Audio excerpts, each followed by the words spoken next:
And I was like, what is this about? What? That's okay though. For being so young, you're very, very smart. That's fantastic. Yeah.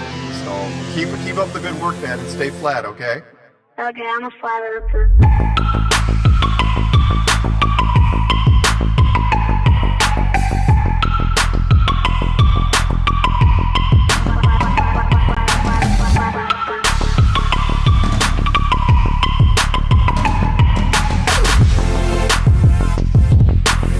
She couldn't do it.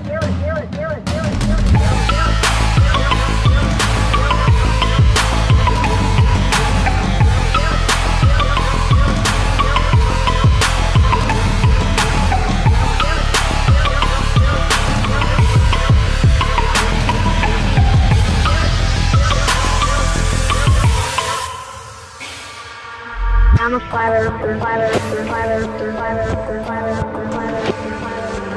I'm a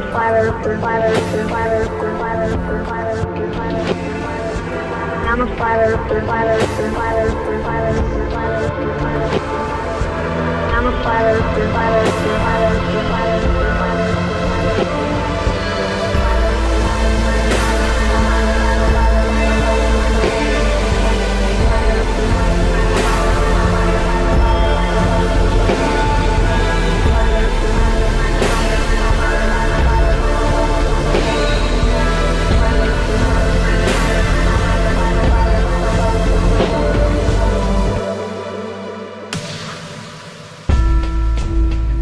My name is Tristan, and I'm in second grade, and I asked my teacher to show me an experiment where water curves. She couldn't do it because it doesn't curve. The water always finds its level.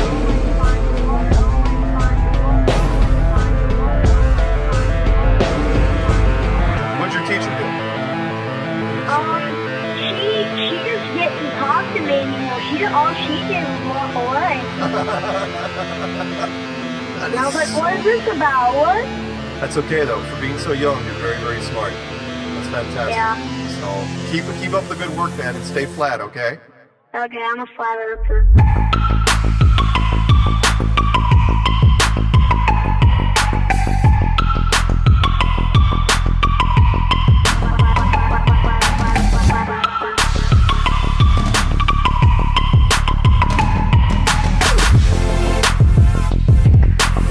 She couldn't do it.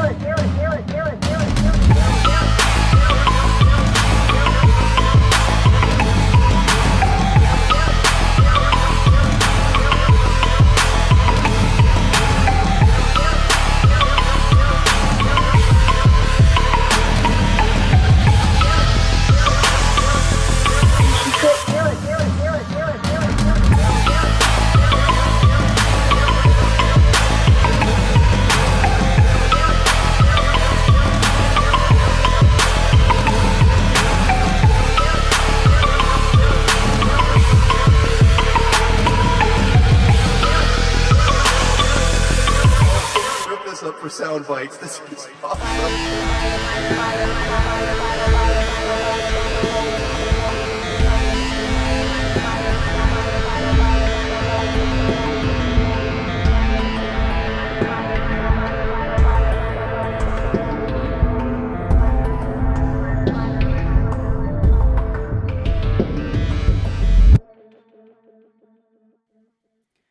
All right, everyone, welcome back to Anti-Religious Scripture Study with me, Karen B., and of course, just Jack Flat Earth.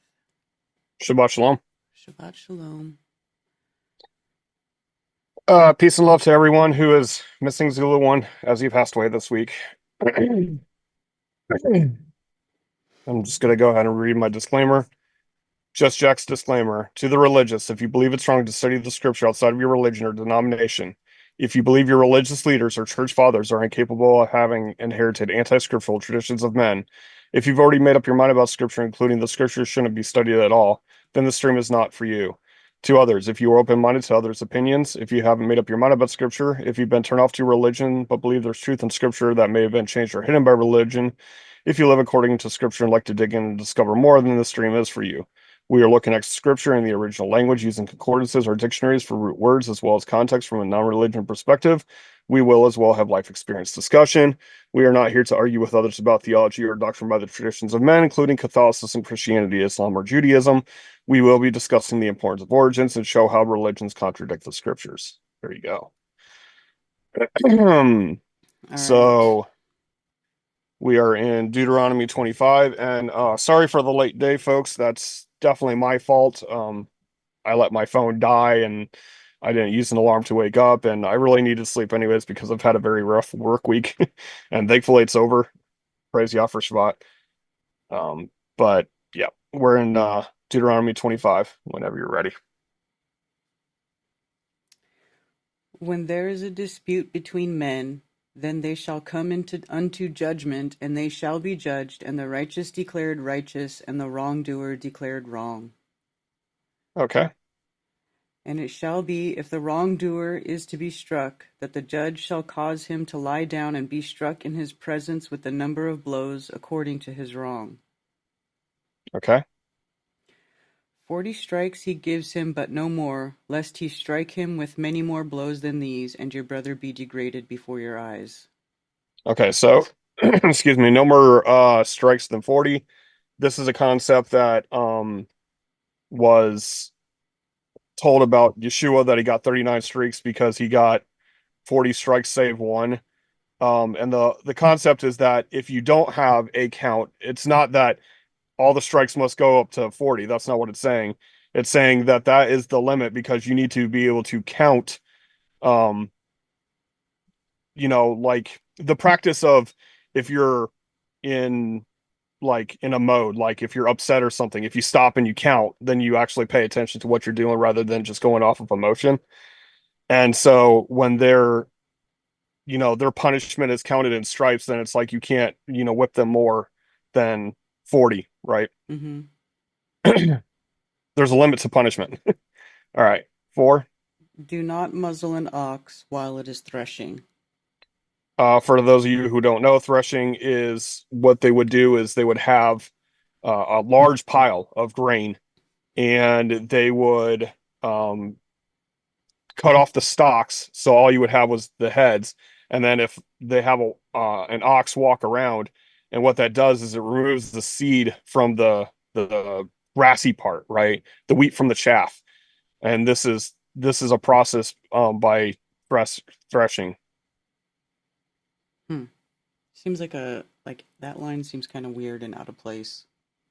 Yeah, that's how Deuteronomy is, right? Like, because it's like Moshe's last speech, like sometimes some stuff, it seems like some stuff just pops in his head, like, oh, before I forget, let me tell you really quick, don't muzzle an ox, when it's threshing.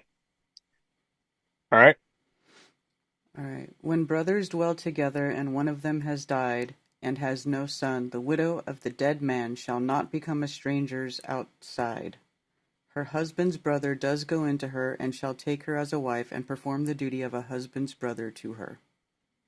Okay, so if an older brother dies and the older brother's wife does not have children, he has a responsibility to carry on the family name with the wife that his brother chose. He has the wife has to be the first choice for him to marry. And it, 6. and it shall be that the firstborn son which she bears does rise up for the name of his dead brother, so that his name is not blotted out of Israel. So even if he has a son with her, it's not his son, it's his brother's son. Again, so the family name carries on. But if the man does not desire to take his brother's wife, then let his brother's wife go up to the gate to the elders and say, my husband's brother refuses to raise up a name to his brother in Israel and does not agree to perform the duty of my husband's brother. Keep going. The elders of his city shall then call him and speak to him, and he shall stand and say, I have no desire to take her. Then his brother's wife shall come to him in the presence of the elders and remove his sandal from his foot and shall spit in his face and answer and say, thus it is done to the man who does not build up his brother's house. So it is a major insult to turn down your brother's wife, and not carry on your brother's lineage by his name. All right. And in Yisrael his name shall be called the house of him who had his sandal removed. Okay. So from now on, he has a title whenever he gets around, when he's trying to make an arrangement for another marriage, right? Whether it be through a matchmaker or a father, they'll have to say that he is Be Cheletz Ha Naal. So whenever, yeah, he's trying to start another relationship, just to remember he's the one of the house whose sandal was removed. All right, 11. When men fight with one another, a man and his brother and the wife of one shall draw near to rescue her husband from the hand of the one striking him, and shall put out her hand and take hold of him by the genitals. All right, so there's a fight going on between two men, and this is brother as in like, of Israel, right? Uh-huh. Not just like, your next of kin. But instead of like she's getting in the middle of it, which she shouldn't do anyway, but Mm-hmm. she grabs his junk, right? Mm-hmm. 12. Then you shall cut off her hand, and your eye does not pardon. Your eye does not Yeah, pardon. so women know don't touch another man's junk. That's the deal. Even if your husband's getting the crap beat out of him, don't grab his junk. All right, 13. You shall not have in your bag differing weights, a heavy and a light. Yeah, what's that have to do with a woman grabbing a man's I junk? don't know. You shall Bags of different weight. No, I'm just kidding. you No, sh- it's this is the scatter of Deuteronomy where he's all over the place. You shall not have in your house differing measures, a large and a small. But why not? Okay? You'll see. You'll see. You shall have a perfect and a right weight, a perfect and a right measure, so that they prolong your days on the soil which Jehovah your Elohim is given you. So this is what this is talking about is like if you're doing trade deals and stuff like that. You don't have a heavy bag and a light bag. It has to be a perfect weight, right? Not to rip somebody off, not to give somebody an extra benefit. It Mm-hmm. has to be right weights and measures. That's what this is talking about. Yes, it seems kind of vague if you don't have the context. You can't have a small bag and a large bag. What? What is this talking about? No, for like specifically for dealing with trades, you have to have right measures. Don't be ripping people off. All right, 16. For all who do these and all who do unrighteously are an abomination to Jehovah your Elohim. Yeah, unrighteousness is to stain or to darken. Remember what Amalek did to you on the way as you were coming out of Mitzrayim. How he met you on the way and attacked your back, all the feeble ones in your rear, in your rear, when you were tired and weary, and he did not fear Elohim. Right, so when they were going through the desert, he attacked them from the back and, went to war with them. But they were ultimately destroyed. Yah gave them the war. Mm-hmm. 19. Therefore it shall be, when Jehovah your Elohim has given you rest from your enemies all around in the land which Jehovah your Elohim is giving you to possess as an inheritance, that you blot out the remembrance of Amalek from under the heavens. Do not forget. Right, this is one of those tribes that, there's no like, oh, maybe we can make a deal with them now. No, he wipe them out. If they approach you in any way, that's it. They're done. Again, this is one of those tribes that when he was promising Abraham the land of promise, he said that, you're not going to go in and conquer it yet because they haven't gotten bad enough. And then when they came out of Egypt, they were the most corruptible of all the tribes. Alrighty. Shout out to NDB. That is the last verse, right? Yeah, okay, just checking. Mm-hmm. NDB, Aisling717, what's up, Cammy? Sue Finelli, Dean F, J, Sebastian Rowland, Dean F. Did I already say Dean F? Yes, I did. Sorry. Um, Fesuik Films. Fazook. Oh, sorry. Fazook Films, Singeman, Fazook films, like the one where we went to the movie theater and saw his film. Mm-hmm. Is that the guy? Oh, okay.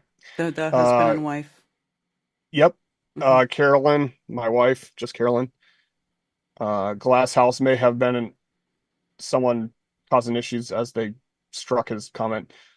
Shifty Eyes and Isabel Alive. Shout out to y'all. And Can't Fix Stupid. All right.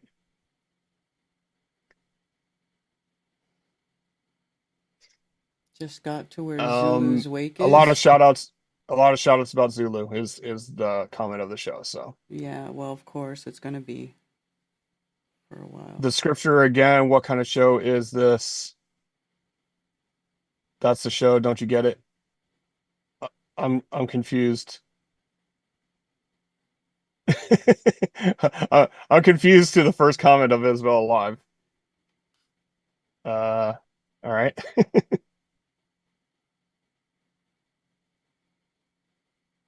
Go away. All right. Joe Nugent, Truman Burbank, more condolences and all right. Oh, okay. Oh my goodness. Okay. She was making a joke, but it's hard to read a joke in text if you don't get the nuance. Yeah. All Yeah. right, y'all have a restful day. This is the day to do it. Take it easy. Yeah. Thank you, everybody, for joining us for this short episode of Anti-Religious Scripture Study. And we hope you all have a restful day. And I'll be streaming Monday. We can go in depth in remembering Zulu on Monday on Coffee Talk. I'll probably be talking about that quite a bit. I don't Yeah, see how. she needed time to process this week, so Yeah, I definitely needed time to process. That's why I haven't really been online at all this week. So, all right, you guys, take it easy. I will see y'all Monday. the earth is still flat. Shabbat shalom. Shabbat shalom.